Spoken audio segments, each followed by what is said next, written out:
Hi, I'm Edy Strand, and today I'll be talking about diagnosis and management of childhood apraxia of speech, or as we call it, CAS. I have been asked to speak about this today by the Once Upon a Time Foundation, who is committed to providing additional education for speech-language pathologists in the area of management of CAS. I do have a couple of disclosures. I am on the advisory board for the Childhood Apraxia of Speech Association of North America, or CAS, which is a non-paid position. My financial disclosures include being paid royalties from both ProEd and TEMA publishers for my books, and I am being paid a stipend for this course. I want to make a couple of introductory comments that I think are very important before we start talking about management of CAS. The most important is that we're really embarking on a paradigm shift here in terms of our thinking about apraxia. As speech-language pathologists, we're very used to thinking in terms of sounds or phonemes. Today, I want to encourage you to think more about movement. We'll be talking a lot about movement today with respect to how it happens, how movement is learned, how we help children sustain that learned movement accuracy. But we're going to do it in a very different way than we typically think about treating speech sound disorders. I'm going to go over just a few important points that I want you to take away by the end of today's course. First, I want you to keep in mind that childhood apraxia of speech is not a medical diagnosis. It's a label for a certain type of speech sound disorder. This is important not only for you to understand, but to help parents understand as well. We'll talk a lot more about that. The next really important thing to remember is that in childhood apraxia of speech, the focus of treatment is the movement and making that movement more accurate, not necessarily thinking about the phoneme or acquiring the distinctive features and use of a particular phoneme for the language. In treating childhood apraxia of speech, our focus, that is what we observe during assessment tasks as well as what we treat, has to be the movement accuracy and how that happens. To be honest, when we think about movement, we're thinking about the fact that that changes almost everything about the words we use, the type of feedback we give, the stimuli we choose, and we'll be talking a lot about that today. There are many different types of treatment approaches in CAS that we'll talk about, but in general, the differences in treatment that we're talking about include the following things. First of all, kids with CAS are going to need more frequent therapy, typically shorter sessions and more frequent therapy. I'm going to suggest that you use an approach that's focused on improving motor skill versus linguistically based phonemes. And most importantly, probably, is the fact that we need to think about and incorporate principles of motor learning in both our treatment planning and when we implement treatment. And I'll be talking at some length about how we make that happen. Some specific examples of those differences with respect to motor learning, though, include first, creating specific stimuli based on vowel content and syllable shape during early treatment. And with more severe praxis deficits, using fewer stimuli with more dynamic shaping of the movement accuracy as you're working with the child. I'm going to suggest that we maximize response trials per session, and to do that, we have to get away from some of the pictures and games that we're used to working so that we can get enough practice trials per session. To do that, we need to use quick but novel reinforcers, and I'll talk about how we can do that. One of the most important and salient and effective methods of providing feedback to a child and in cueing is to have the child watch your face. We've kind of known that from our own clinical experience for years, But now we know that there's more evidence for how effective this can really be. So it's important, and I'll talk about how this might happen, that we encourage the child and even help the child attain the ability to watch our face with attention and intention. One of the other things that we'll do a little bit differently is to think about how we're going to organize practice. Are we going to organize it in a way that's very random, or are we going to do it in a way that's very blocked? And I'm going to be suggesting for the more severe children that we work with that we use a modified block approach, moving to a more random production as we move through therapy. And we'll be talking about why that should be. Feedback. We know how important feedback is when we're working with children that have any kind of speech-sound disorder. When we learn about the principles of motor learning, we'll be talking about the fact that at first, and when the child's more severe, we have to give very specific feedback, and we have to do it very frequently, and we have to do it very quickly. But over time, to help improve their generalization, we're going to provide less frequent feedback. We're going to do it less immediately, and probably get to the point where we're providing only very random feedback and only knowledge of results, either it was right or wrong. Finally, I'm going to suggest that we just can't take treatment data while we're working so hard to shape the accuracy of movement. As a result, I'm going to suggest that we use a technique called probe testing, where at specified intervals, you sample a number of trials of your stimuli with no cueing in order to determine how well your treatment is working. And most importantly, this is something I really hope you take away from this video. I'm hoping that you'll gain more confidence so that you can be sure that you have a rationale for every clinical decision you make. And that you're going to be confident in your ability to explain that decision to parents as well as to others. So, although this course is focused on treatment, we know that differential diagnosis is the first step in treatment planning.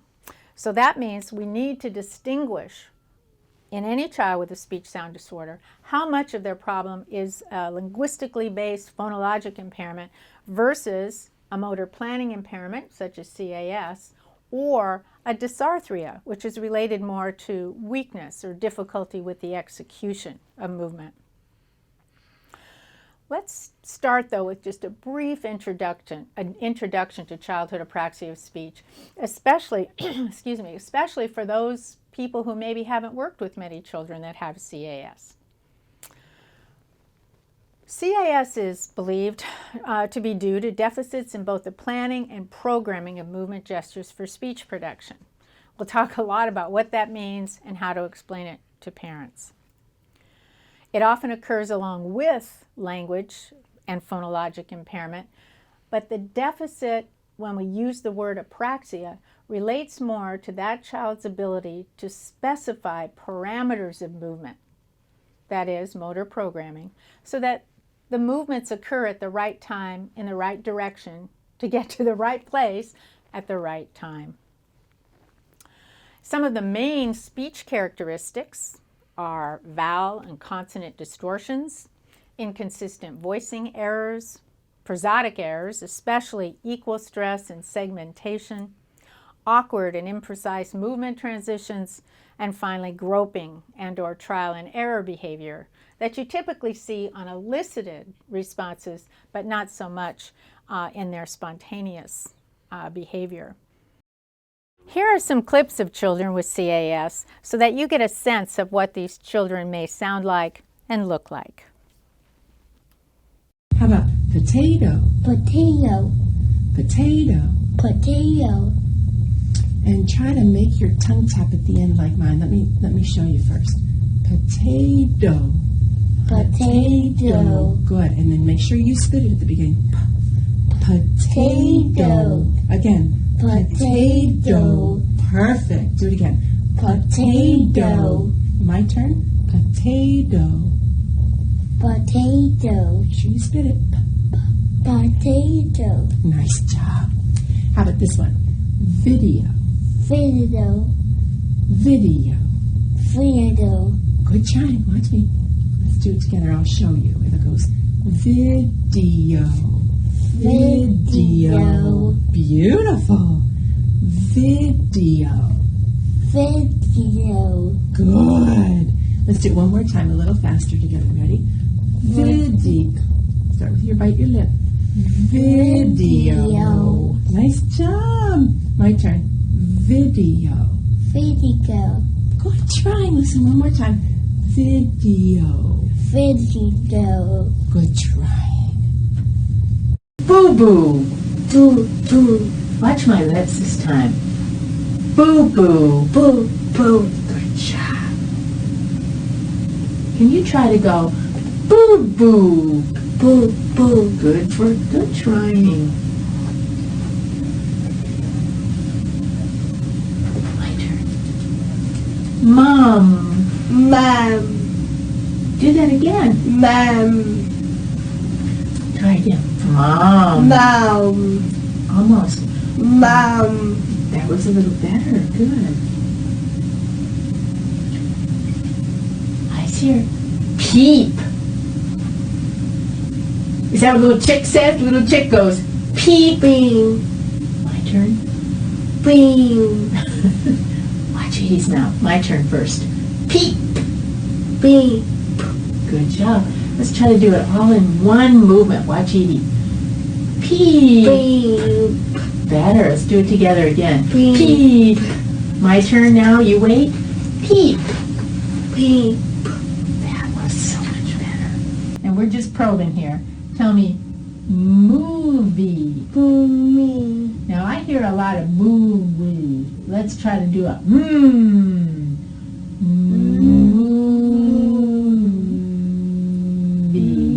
Good. Go slow and the same time with Edy. Moo. Not boo.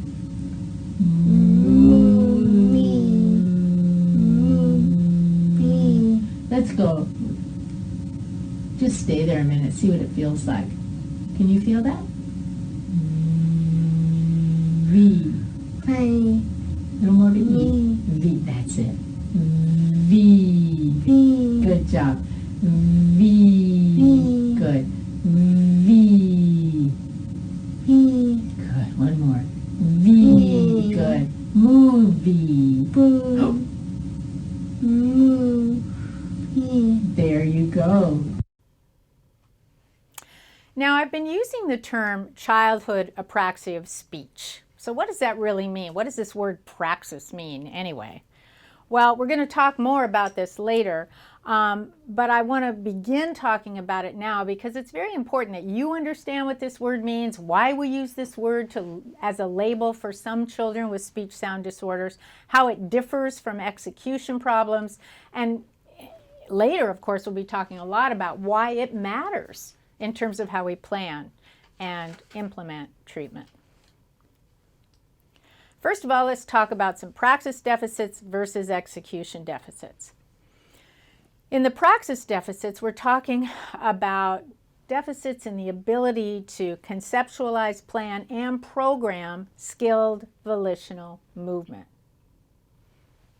What does that mean? Well, it means that in order to make an accurate movement, we have to be able to start contracting certain muscles at just the right time so that movement happens in the right direction, with the right speed, with the right force, with the right amount of muscle contraction. And this all has to be timed perfectly so that all the structures move in a coordinated fashion. Now, when there's problems with praxis, it could be due to some determined, that is, acquired cause, such as, for children, maybe neonatal stroke. More often, though, we don't know what causes the inefficiency in this ability to specify movement parameters or do this motor programming. We know that there must be some either weakness in terms of the synaptic connections, or perhaps the synaptogenesis that happens during early development didn't allow the efficient production of motor planning.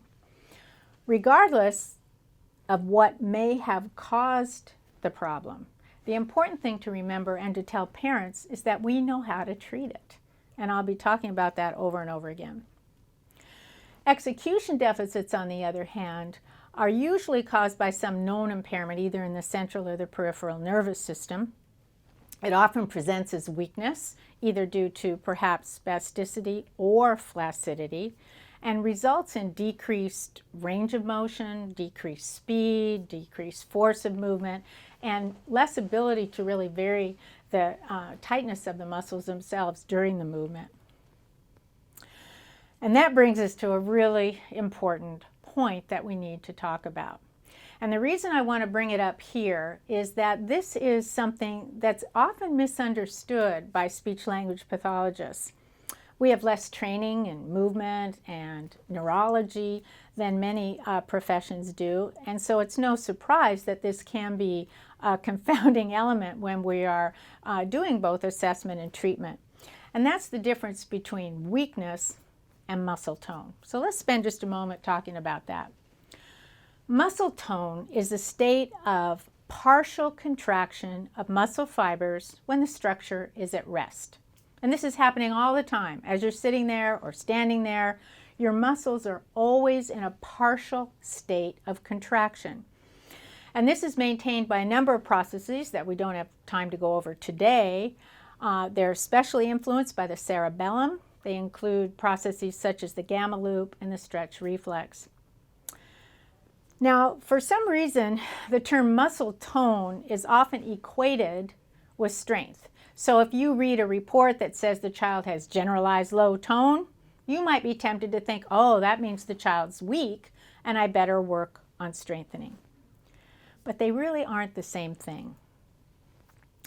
In fact, if you read many reports written by a pediatric neurologist, a very common statement might be generalized low tone, normal strength. How can that be? Well, strength is associated with muscle contraction causing movement of a structure, like if I go to scratch my nose. In order for me to move this arm to scratch my nose, and I have the intent to move this arm, I'm going to do something called recruiting motor units.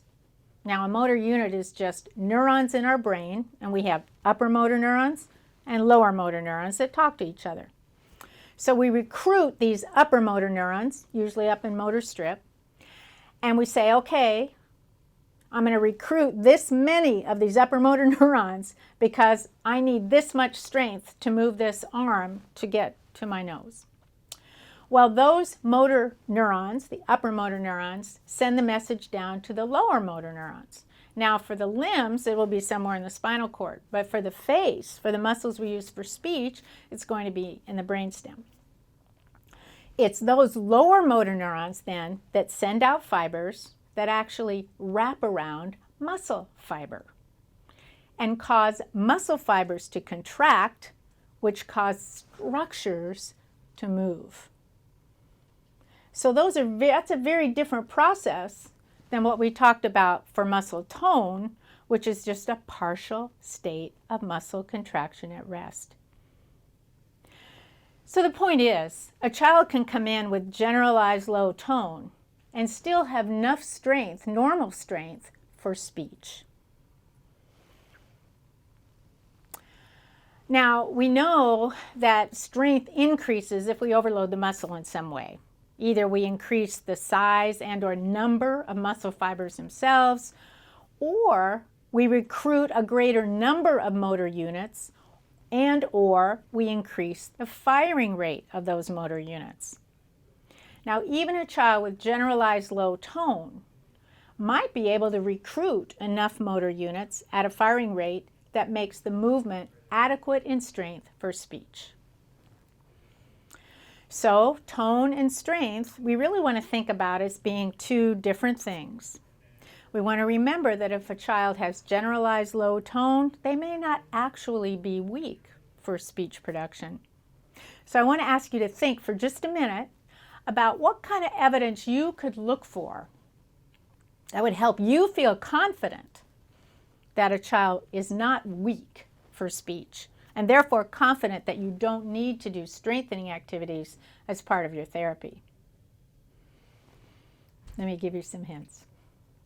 First of all, if the child comes in, and yes, they may have this generalized low tone, sometimes you even see a slightly open mouth posture, and then they go, ada, aba, adatu.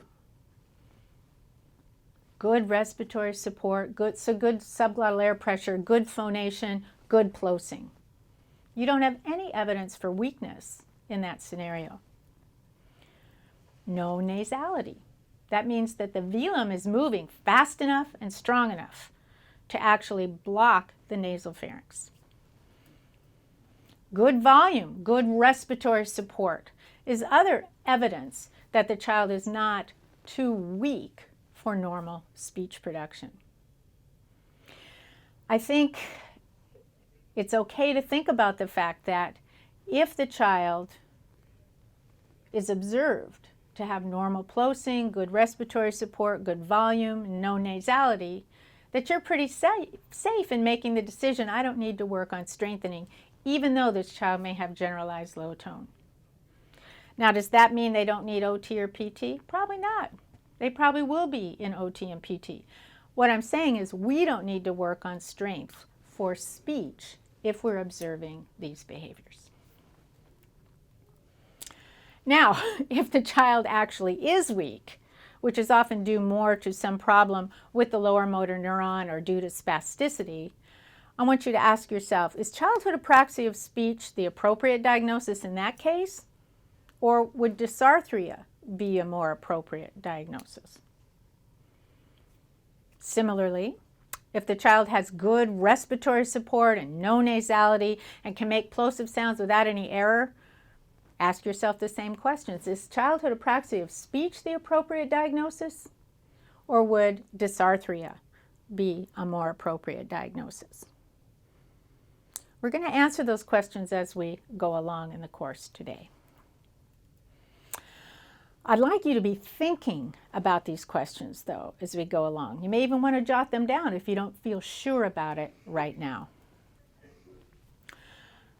But now we're going to move on to maybe an even more foreign concept to us, and that is, what do we really mean by motor planning and programming? You know, we use these terms all the time. We use it in adult apraxia of speech. We learn about different models and theories of motor programming in our undergrad and graduate classes, and we certainly talk a lot about it when we're talking about childhood apraxia of speech. But I wonder how many of us are really confident in explaining it to our colleagues, to a parent, to a referring physician. I'm going to argue today that we should be confident about that. If we're dealing with a child that has apraxia of speech, it's so important for us to understand what we mean by that, how we're planning treatment to address that particular inefficiency in processing, and be able to explain it well to the parent. So today we're here to discuss childhood apraxia of speech, and as I said, we've attributed this label of a speech sound disorder to a problem in aspects of the motor planning programming processes involved in speech. So in order to really talk about that, let's just remind ourselves what we're talking about in terms of speech production in general, because sometimes we have to talk to parents about this. Parents have never thought about what really happens when we go to talk, many of them. I mean, did we before we started grad school? Probably not. So let's think about it. Well, first you have to have respiratory support, right? Because you need a source of sound. Because after all, speech is just the acoustic representation of language, right? So we need good respiratory support to build subglottal air pressure so the vocal folds can vibrate, so there's sound, or our source. That sound source then resonates off the vocal tract walls, the pharynx, the nasal pharynx, the oropharynx, the throat. and then constriction of that voiced airstream to make individual noises, so that the acoustic signal is varied enough that we can have a meaningful message. So how does planning and programming fit into all this? Well, we know that speech sounds are produced because of a specific sequence of movement that are not discrete, but that blend from one gesture to another. So speech production involves this continuous movement of parts of the vocal tract, especially at the level of the syllable. There's no stopping of the movement or the sound during the syllable production. Now, I'm going to say this a lot during this video today, but I think it's important. You know, they tell us when you learn to teach, they say, well, you got to say something at least 9 times before people hear it and understand it. So you're going to hear this more than 9 times today, probably. But I'm really hoping you see why I'm belaboring this point. The point being that speech production involves this continuous movement. We're really used to thinking about phonemes or sounds. And because we're involved with literacy, we're also really cognizant of this grapheme. And both phonemes and graphemes are segmental.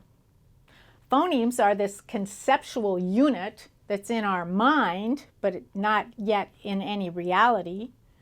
It's a linguistic element made up of these distinctive features, right? And a grapheme is a pictorial representation of that phoneme, perhaps, and we can write that grapheme, and that's what makes it realized. Well, think about the acoustic production of phonemes in running speech. We don't say these phonemes segmentally like we might write them. We don't say k-at. We say cat. And it's one sequential movement for that syllable. Think for a minute. If a child's having problems specifying movement parameters, it's probably pretty important that we practice, that we help them learn to be more accurate in movement, that we work to make the processing that isn't so efficient more efficient by working on what's not happening correctly, which is the movement gesture at the level of the syllable. You're going to hear that many times during the course of this lecture. So we have to think about planning and programming in the context of this continuous movement gesture. Well, the motor planning areas of the brain are what really specify these movement parameters. Well, how do they do that? Well, first, they need to know what's going on to begin with. So they need to know, is the mouth open or closed? Is the tongue tight or loose? Is it forward or back? Is the velum up or down? And it takes that constant stream of incoming information, typically we're talking about proprioceptive information, about where the speech structures are in space, whether or not they're moving, in what direction they're moving, with how much force, with how much muscle tension. And it takes all that information and uses it to program or specify the upcoming movement parameters for volitional speech production. So as the speaker gets ready to talk, particular muscle groups are selected to begin to contract at very specific times to cause structures to begin to move at very particular times, in a particular direction, at a certain speed, with a certain amount of force, and using a specified amount of muscle contraction. Now, when I speak in front of audiences, I'm often asked, so what do you mean by a specified amount of muscle tension? And what I often have people do, and you can do this at home, is make an S sound, and now make a T. Basically, you've moved the tongue in the same direction to get to basically the same place. But the thing you changed the most is that you recruited more motor units so that the tongue fibers were tighter. You recruited more motor units so that more lingual muscle fibers contracted so that you had more muscle tension, which caused the airstream to stop completely. All of that has to be specified. It all has to be programmed.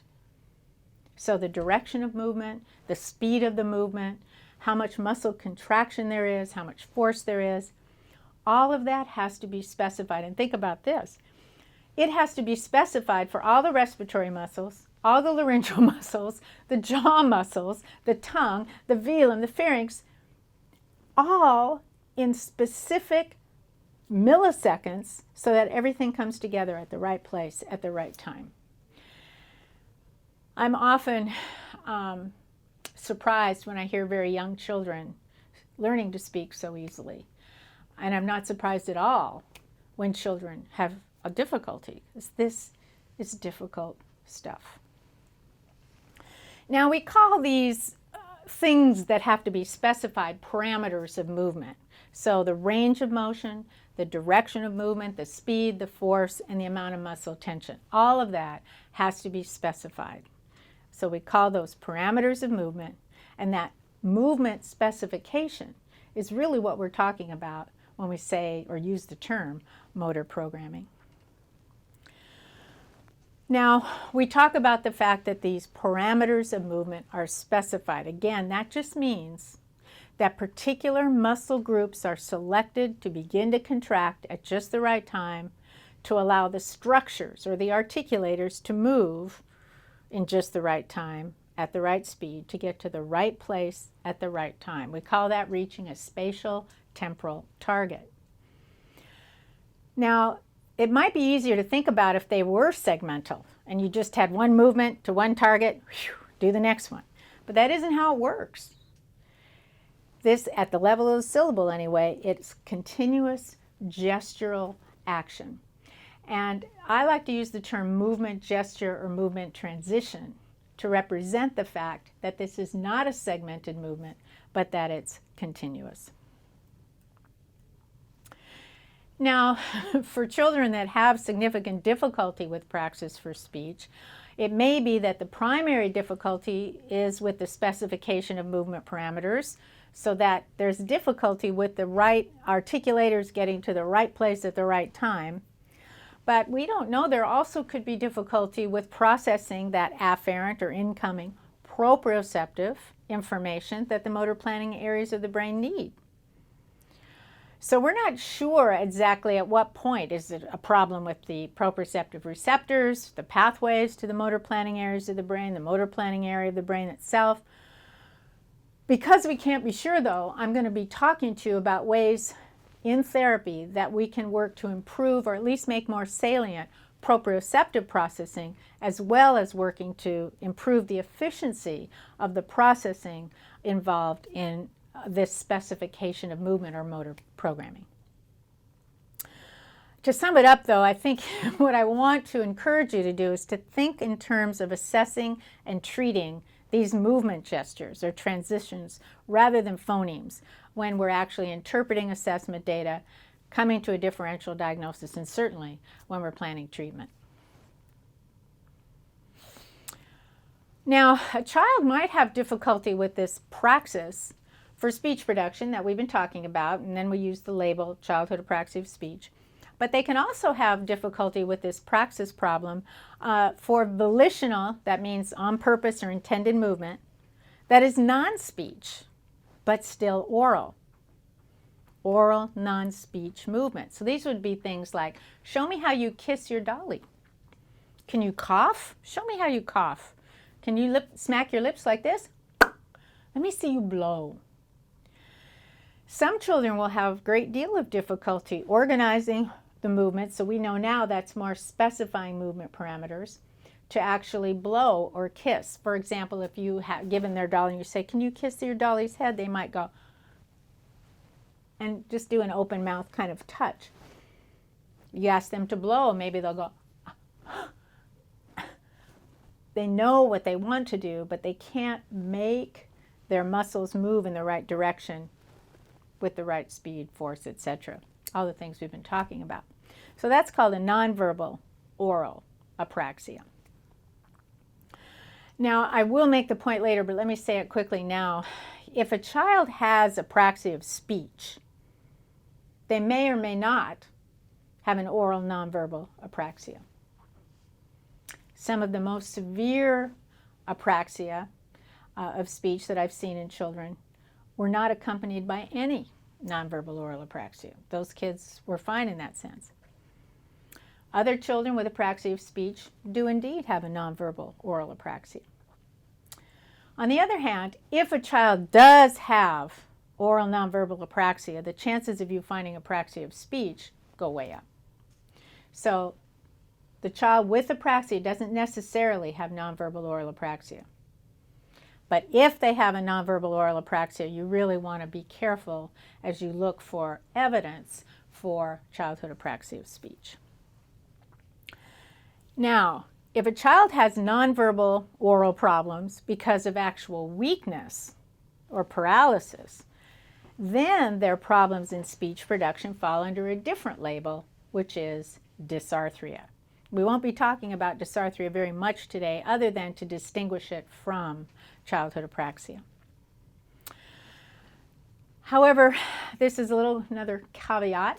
I have to say something about one kind of dysarthria that's not associated with weakness, and this is ataxic dysarthria.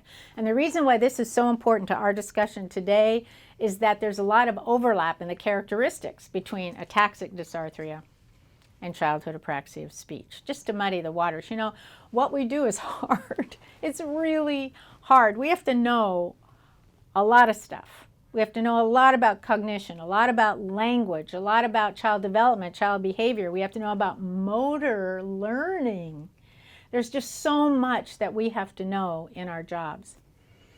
And this overlap of characteristics between ataxic dysarthria and childhood apraxia of speech is one of those things that makes what we do harder. Ataxic dysarthria is a speech problem that's characterized by impaired coordination in movement of the articulators. Usually it's due to problems of the cerebellum, either acquired or developmental. But it's hard to differentiate, especially from childhood apraxia, because of the idea of discoordination. If a child has coordination problems like overshooting and undershooting, mistiming due to cerebellar issues, you can imagine that some of those characteristics will be similar to those problems due to specification of movement parameters. Now, there are some ways to distinguish them that I will talk about today. Let's think about this in a bigger sense here with this chart that I've put up on the next slide. At the top, I have oral motor problems, and we use that term a lot, oral motor, which I don't like to use, but it's so pervasive in our field that I want to say, if you use that term, at least be very specific about what you're talking about. Because oral, mouth, motor, movement could relate to anything, like having your jaw wired shut because you broke it. So you want to be really careful to differentiate oral motor problems that are due to execution, say weakness or paralysis, and that due to problems with praxis that we've been talking about. So in this chart, you see execution on one side, praxis on the other.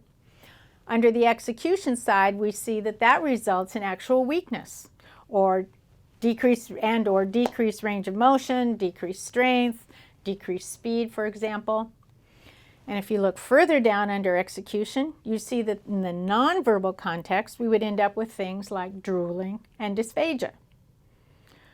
On the verbal side, you see that on an execution problem, we have the label dysarthria for the speech disorder. On the other side, we have praxis, which is more of this planning and programming movement problem.